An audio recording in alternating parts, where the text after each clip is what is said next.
नमस्कार साथियों, स्वागत है आप सभी का हमारे Khurana study official YouTube channel में। और आपके लिए यूनिट नंबर 5 आ रही है। बहुत स्पीड के साथ में मैं आपको फिर भी पढ़ा रहा हूँ, लेकिन फिर भी आप लोगों के लिए पढ़ के जाना है। पीडीएफ के माध्यम से आपको टेलीग्राम पर दी जाएगी।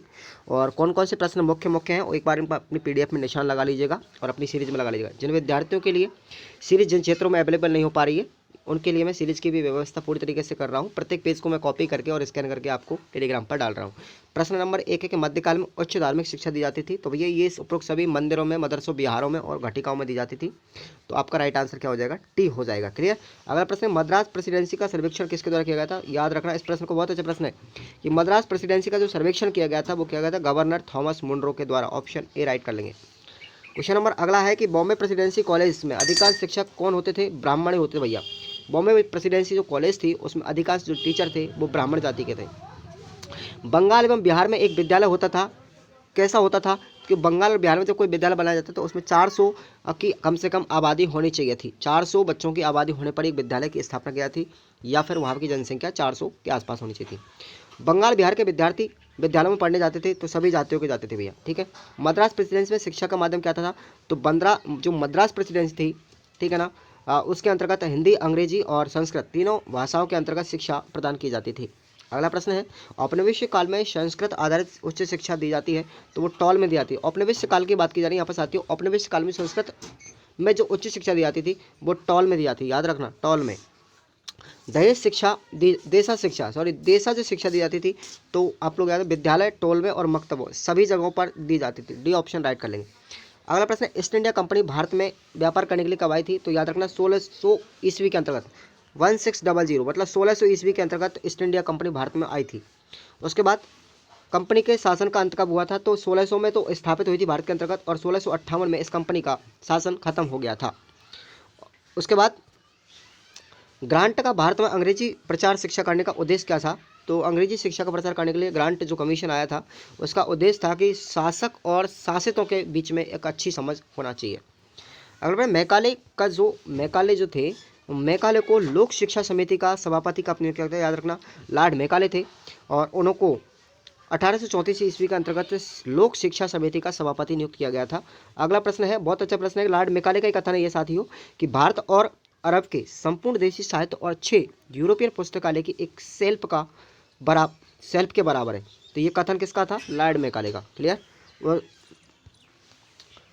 अगला प्रश्न है कि नीचे की ओर रिसाव सिद्धांत, ये बहुत अच्छा प्रश्न है कि नीचे की ओर रिसाव का जो सिद्धांत था किसका था? ये साथियों मैकाले का ही था। मैकाले के पश्चिमवादी शिक्षा प्रसारों को स्वीकार कर लिया गया था तो विलियम बेंटिंग के द्वारा। किसके द्वारा? William Bentinck, Lord William Bentinck था। उसने ये भारत का अंतिम वायसराय था। कौन था? अंतिम वायसराय था लॉर्ड विलियम बेंटिंग। क्लियर। अगले बात करते हैं, प्राच्य अंग्ल जो विवाद हुआ था उसका अंत कैसे? प्राच्य अंगल विवाद जो हुआ था वो उसका अंत कब किया गया था? तो याद रखना, ऑकलैंड ने किया था।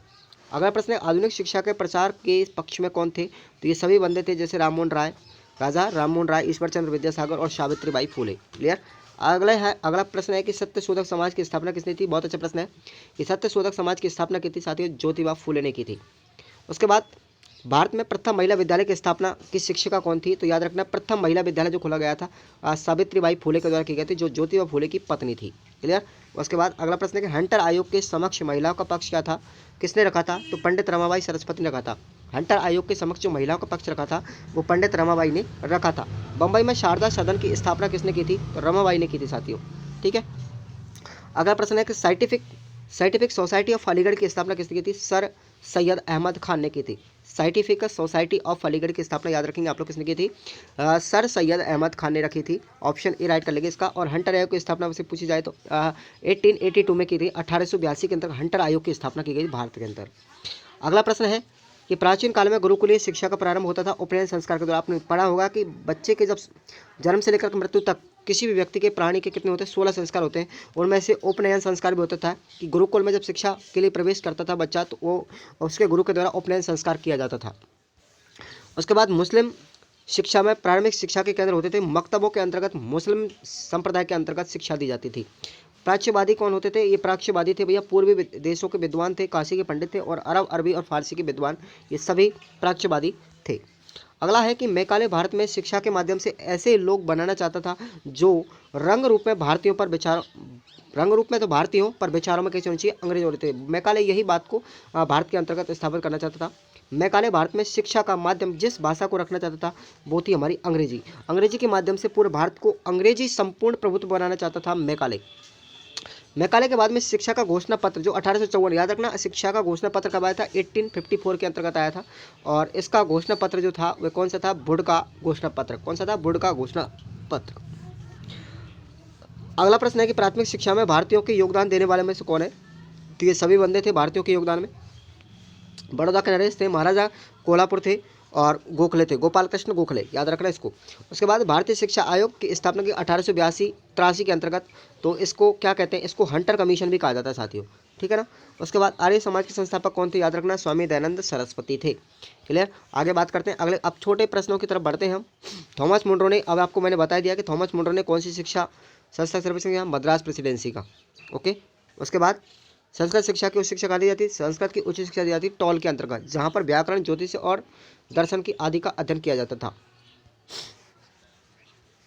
चलिए आगे बात करते हैं अगले प्रश्न में कि सर अहमद खान जो थे, सर सैयद अहमद खान तो कैसे विचारक थे भैया, एक राष्ट्रवादी और एकतावादी विचारों के थे और ब्रिटिश सरकार के कटु विरोधी थे, ठीक है ना। उसके बाद गोपाल कृष्ण गोखले ने अपना प्रारंभिक शिक्षा संबंधी विधेयक कब प्रस्तुत किया गया था। तो ये अच्छा प्रश्न है, ये 19 मार्च 1913 को प्रस्तुत किया गया था। हंटर कमीशन की स्थापना 1882 में लॉर्ड रिपन के द्वारा, लॉर्ड रियन कह लो चाहे लॉर्ड रिपन कह लो, एक ही बात है साथियों, ठीक है ना। अगली बात करते हैं अगले प्रश्न, आधुनिक शिक्षा के दो दोष कौन से हैं।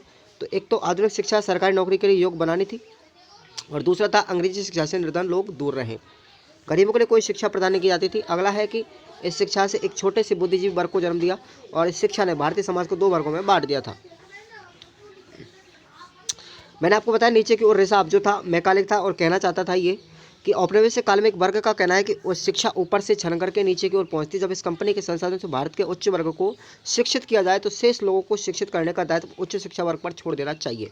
और यही शिक्षा उच्च से नीचे से ऊपर की ओर हिसाब है जो मैकाले के द्वारा दिया गया था सिद्धांत, ठीक है भाई। चलिए आगे बात करते हैं। क्वेश्चन नंबर अगला है देश शिक्षा की विशेषताओं की अगर हम बात करते हैं, देश शिक्षा की विशेषता कौन कौन सी है, तो ये आपको पढ़ के जाना है, मोस्ट क्वेश्चन है एग्जाम में आपको देखने को मिलेगा। अब मोस्ट क्वेश्चनों की तरफ बात करते हैं, यहाँ पर कौन कौन से मुख्य प्रश्न आपको पढ़ के जाना है। तो शिक्षा नीति पर पक्षवादी क्या कहना चाहते थे, पक्षवादी जो थे वो क्या चाहते थे शिक्षा नीति पर अंतर, ठीक है ना। उसके बाद में 1813 के चार्टर अधिनियम की क्या विशेषता थी, 1813 का जो चार्टर अधिनियम था साथियों उसकी विशेषता क्या क्या थी। 1813 का जो चार्टर अधिनियम था, जो चार्टर एक्ट था, उसका ऐतिहासिक महत्व क्या है। क्लियर, दोनों प्रश्न याद रखना। अगला प्रश्न आप लोगों के लिए है, देखते हैं अगला प्रश्न नेक्स्ट कौन सा, ज्योतिबा फुले के शिक्षा के कार्यों का वर्णन कीजिएगा। याद रखना इस प्रश्न को। ज्योतिबा फुले का जन्म हुआ था 11 अप्रैल 1827 को महाराष्ट्र के सतारा जिले के अंतर्गत होता है। उनके पिता गोविंदराव पुणे में सब्जी बेचने का कार्य करते थे, तो आपको पूरा पढ़ना है। उसके बाद आगे बात करते हैं, यहाँ पर पंडित रमाबाई की बात करेंगे। पंडित रमाबाई से भी आपसे प्रश्न पूछा जा सकता है, ठीक है। ये एक ओजस्वी वक्ता थी जो सार्वजनिक सभाओं में भाग लेकर के महिला आयोग के यहाँ पर उन्होंने पत्र रखा था और उन्होंने शारदा सदन की स्थापना की थी 11 मार्च 1889 को हुए चौपाटी बॉम्बे मुंबई के अंदर। क्लियर। उसके बाद अगला प्रश्न है कि भैया ये प्रश्न आपको याद रख के जाना है, सर सैयद अहमद खान के राष्ट्रवादी एकतावादी विचारों का संक्षिप्त में वर्णन कीजिएगा। आगे बात करते हैं अगले प्रश्न की तरफ, राष्ट्रीय शिक्षा की विशेषता कौन कौन सी है। 2019 में प्रश्न पूछ लिया गया है कि राष्ट्रीय शिक्षा की विशेषता कौन कौन सी है। ये प्रश्न आपको याद करके जाना है, निशान लगा लीजिएगा अपनी डायरी के अंतर्गत, अपनी सीरीज के अंतर्गत कौन कौन से प्रश्न आपको पढ़ने के जाने हैं केवल। और आगे बात करते हैं, अगला प्रश्न है हमारा, ब्रिटिश काल की जो शिक्षा थी, जो मैकाले के विवरण पत्र था और पक्षवादियों के विचार प्रस्तुतिकरण रखना है। अच्छा प्रश्न है कि मैकाले का जो विवरण पत्र आया था 1835 ईस्वी के अंतर्गत आया था, याद रखें इसको। आगे बात करते हैं अगला प्रश्न। अब एक यूनिट और है आपकी, 6वीं यूनिट भी आपको जल्दी से देखने को मिलेगी, थोड़ा बड़ा प्रश्न है ये, आपको अच्छे से पढ़ के जाना है।